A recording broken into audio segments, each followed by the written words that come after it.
Video பார்க்குற உண்மையான உள்ளவங்க எல்லாருக்கும் காலை வணக்கங்க. எல்லோரும் எப்படி இருக்கீங்க? எல்லோரும் நல்லா இருக்கீங்களா? எல்லோரும் நல்லா இருப்பீங்கன்னு சொல்லிட்டு நம்புகிறேன். இன்றைக்கி நம்மளுடைய வீடியோவில் அடுத்ததாக பழைய சாப்பாட்டில் என்ன செய்ய போகிறோம் அப்படிங்கிறத தான் பார்க்க போகிறோம். வீடியோவை ஸ்கிப் பண்ணாமல் பாருங்கள். இப்போ நான் பழைய சாப்பாட்டில் வடை தான் செஞ்சு காமிக்க போகிறேன். பழைய சாப்பாட்டில் தான் செய்யணும் அப்படின்லாம் கிடையாது, நம்ம புது சாப்பாட்டில் கூட செய்யலாம். ஆனாலுமே பழைய சாப்பாடு வேஸ்ட்டாக போகுதே, நிறைய எடுத்து எடுத்து வேஸ்ட்டாக போடுறோமே, காலையில் செய்கிறது நைட்டில் செய்கிறது காலையில், அப்புறம் பழைய சாப்பாடை சாப்பிட்றதுக்கும் மனசுக்கு உடம்புக்கு செட் ஆகாது அப்படின்னு சொல்லிட்டு கஷ்டப்படுறவங்களுக்கு இந்த வீடியோ ரொம்பவே யூஸ்ஃபுல்லாக இருக்கும். ஃபஸ்ட்டு பழைய சாப்பாடாக இருந்தாலும் புது சாப்பாடாக இருந்தாலும் இந்த மாதிரி எடுத்து நல்லா நைஸாக லைட்டாக தண்ணி விட்டு நல்லா நைஸாக அரைச்சி எடுத்துக்கோங்க. இதை வேறு பாத்திரத்தில் மாற்றிக்கிட்டு இப்போ நான் அரிசி மாவு தாங்க ஒரு 2 ஸ்பூன் போட போகிறேன். நான் சாப்பாடு கொஞ்சமாக தானே எடுத்திருக்கேன். மிஞ்சி போனால் ஒரு 7-8 வடை வரும், அவ்வளோதான். நான் சாப்பாடு எடுத்திருக்கேன், இல்லை ஒரு 10 வடை வரும், அவ்வளோதான். அதுக்கு பார்த்திங்கன்னா ஒரு 2 ஸ்பூன் அரிசி மாவு தான் போட்டிருக்கேன். பச்சரிசி மாவு, கடையில் வாங்கின மாவு தான். இப்போ அதுக்கு அடுத்ததாக பார்த்திங்கன்னா பச்சை மிளகாய் ஒரு 2-3 மிளகாய் கட் பண்ணி போட்டிருக்கேன்.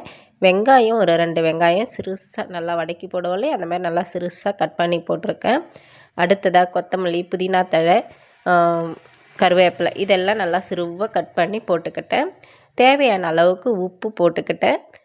வடைக்கு போடுவோம் இல்லையா சோம்பு, இந்த பச்சை சோம்புன்னு சொல்லுவோம் பாருங்கள், அந்த சோம்பு லைட்டாக போட்டுக்கிட்டேன் வாசனைக்காக. இப்போ இதை நல்லா பிசைஞ்சு எடுத்துக்கணும். தண்ணி எல்லாம் ஊற்றக்கூடாது, நம்ம ஆல்ரெடி எல்லாமே போட்டிருக்கோம். பழைய சாப்பாடை நம்ம லைட்டாக தண்ணி விட்டு தானே அரைச்சிருக்கோம். அதுக்கு இந்த அரிசி மாவு போட்டதுனால நல்லா கொஞ்சம் நம்ம நல்லா இந்த மாதிரி பிசை கையில் பிடிச்சி தான் வரும். இருந்தாலுமே நம்ம பிசைஞ்சிட்டு லாஸ்ட்டாக உண்டை பிடிச்சி எண்ணெயில் போடும்போது இந்த கையை பார்த்திங்கன்னா அப்பப்போ பச்சை தண்ணியில் நல்லா நனைச்சிக்கிட்டிங்கனாவே அந்த ஈரப்பசை இருக்கும்போது உங்களுக்கு கையில் பிடிக்காது. நான் இப்போ வானலில் எண்ணெயை ஊற்றி காய வச்சுட்டேன். இந்த மாதிரி கையை நல்லா நனைச்சி எடுத்துக்கிட்டு அதுக்கப்புறம் நீங்கள் மாவில் கை வைக்கும்போது உங்களுக்கு மாவு கையில் பிடிக்காது. ஆல்ரெடி நம்ம நார்மலான வடை சுட்டாவே நம்ம இப்படி தானே செய்வோம். அந்த மாதிரி தான் இந்த மாதிரி லைட்டாக நம்ம தண்ணி தொட்டு கையில் வச்சு நல்லா லைட்டாக தட்டி சென்டரில் வேணால் ஒரு ஹோல்ஸ் போட்டுக்கோங்க, இல்லை வேணான்னாலும் அப்படியே விட்டுருங்க. ஹோல்ஸ் போட்டிங்கன்னா பார்க்குறதுக்கு உளுத்த வடை மாதிரியே தெரியும். அதுக்கப்புறம் எண்ணெய் காஞ்சதுக்கப்புறம் எண்ணெயில் போட்டு நம்ம வடை மாதிரி நார்மலாக அதை வெந்ததுக்கப்புறம் திருப்பி எடுக்கணும். நல்லா பொன்னிறமாக செவரட்டும் அப்படின்னு சொல்லிட்டு கொஞ்சம் நேரம் விட்டு அதை நல்லா திருப்பி எடுக்கணும். இதுக்கு முன்னாடி நம்மளுடைய சேனலில் இந்த மாதிரி பழைய சாப்பாட்டில் நிறைய வெரைட்டி செஞ்சு காமிச்சிருக்கோம். கண்டிப்பாக ஒவ்வொரு வீடியோவும் போயிட்டு டச் பண்ணி பாருங்கள். கண்டிப்பாக உங்களுக்கு ரொம்பவே யூஸ்ஃபுல்லாக இருக்கும் அப்படின்னு நினைக்கிறேன். இந்த மாதிரி யூஸ்ஃபுல்லான வீடியோ தான் போட்டுட்ருக்கேன். ஆனாலுமே நம்மளுடைய சேனல் வியூஸ் ரொம்பவே கம்மியாக தான் போயிட்டுருக்கு. கொஞ்சம் இந்த மாதிரி வீடியோஸ் எல்லாம் யூஸ்ஃபுல்லான வீடியோ தானே, கொஞ்சம் வியூஸ் எடுத்து கொடுக்கலாமில்ல. இந்த யூடியூப்காரனுங்க எதுக்கு இப்படி பண்ணுறானுங்கன்னு தெரியல. சரி, நம்மளால் முடிஞ்ச வரைக்கும் நம்ம நல்ல நல்ல வீடியோவாக கொடுப்போம். என்ன தான் ஆகுது அப்படின்னு பார்ப்போம். வடையை இப்போ நல்லா நான் எண்ணெயில் தட்டி போட்டிருக்கேங்க. கொஞ்சம் ஸ்லோவிலே வச்சுக்கோங்க, ரொம்பவும் ஹையில் வைக்காதீங்க. ஓரளவுக்கு ஸ்லோவில் வச்சு இந்த மாதிரி நல்லா திருப்பி போட்டு எடுத்துக்கோங்க. நல்லா செவர விட்டுட்டோங்க. நான் இப்போ நல்லெண்ணெயில் தான் செஞ்சுருக்கேன். நல்லெண்ணெயில் செய்யும்போது உடம்புக்கு ரொம்பவே ஹெல்த்தி. ஆனால் நம்ம எந்த ஒரு பலகாரம் செஞ்சாலுமே ஒரு மாதிரி நுரைச்சிட்டு வரும்.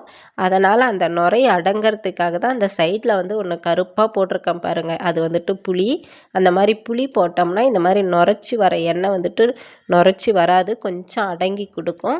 அதனாலவே அந்த லைட்டாக புளியை சின்னதாக உருட்டி அந்த எண்ணெயில் நல்லா காஞ்சிருக்க எண்ணெயில் போட்டுடுவாங்க. அந்த எண்ணெய் அந்த புளி அது என்ன எப்படி ஆகும்னு தெரியல, ஆனால் அந்த நுரையெல்லாம் இப்போ கம்மியாகிடும். ஃபஸ்ட்டில் ரொம்ப நுரையாக இருந்தது. அந்த புளியை கொஞ்சமாக போட்டதுக்கப்புறம் இந்த மாதிரி நல்லா நுரை இல்லாமல் இருக்குது. வடையுமே பாருங்களேன், நார்மலான நம்ம பருப்பு வடை செஞ்ச மாதிரியே இருக்குது பாருங்கள். டேஸ்ட்டுமே ரொம்பவே நல்லா இருந்ததுங்க. கண்டிப்பாக நீங்களும் இதே மாதிரி பழைய சாப்பாடு வேஸ்ட்டாக போகுதே அப்படின்னு சொல்லிட்டு இதுக்கு மேலே வருத்தப்படாதீங்க. என்னுடைய சேனலில் இருக்க ஒவ்வொரு வீடியோவாக பார்த்துட்டு ஏதாச்சும் ஒன்று அப்பப்போ எல்லா வகையுமே ட்ரை பண்ணி பாருங்கள். ரொம்பவே யூஸ்ஃபுல்லாக இருக்கும். வடை பாருங்களேன், பார்க்கும்போதே அவ்வளோ ஒரு கலர்ஃபுல்லாக இருக்குங்க. அப்படியே சாப்பிட்ணும் போல் தோணுமே இப்போ உங்களுக்கு. கண்டிப்பாக வீட்டில் பழைய சாப்பாடு இல்லைனாலும் பரவாயில்ல, புது சாப்பாட்லையாச்சும் இந்த மாதிரி சாப்பாட்டில் வடை செஞ்சு சாப்பிட்டு பாருங்கள். ரொம்பவே டேஸ்ட்டாக இருக்குங்க. வீடியோ பிடிச்சிருந்தால் லைக் பண்ணுங்கள், ஷேர் பண்ணுங்கள். யூஸ்ஃபுல்லான வீடியோ அப்படின்னு உங்களுக்கு தோணுச்சுன்னா ஒரு ஷேர் பண்ணி விட்டுடுங்க.